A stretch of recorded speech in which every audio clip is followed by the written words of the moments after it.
Эгемендүүлүк күнү Жалал Абад шаарында салтанаттуу иш-чара менен белгиленди. Борбордук аянтта элдин майрамдык маанайын көтөрүү үчүн өнөр адамдары тарабынан ыр бийлер тартууланды. Бабалардын басып өткөн тарыхый жолу жана эгемендүүлүктүн мааниси тууралуу сахналаштырылып чагылдырылды. Ал эми күч түзүмү аскердик күчүрмөн даярдыгын көрсөтүштү. Аксакалдар эгемендүүлүк чоң дөөлөт экенин белгилеп, президенттин облустагы өкүлү менен Жалал Абад шаарынын мэри майрам урматына чогулган элди эгемендүүлүк күнү менен куттуктады. Мамлекеттүүлүк үчүн кезинде Кыргыздын канчалаган чыгаан инсандары, баатырлары жан берип, бейиштей болгон жерибизди бизге мураска калтырышкан.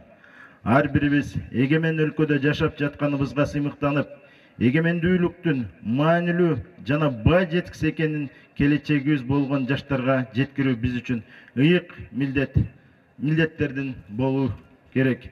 Өлкөбүздүн көз карандысыздыгынын 31 жылдык мааракеси баарыбызга кут болсун. Эң сонун майрамдык маанай бардык элибизде бүгүнкү майрам менен куттуктайбыз. Бул эркиндикке жетиш үчүн кандай гана кыйынчылыктар күндөр өттү.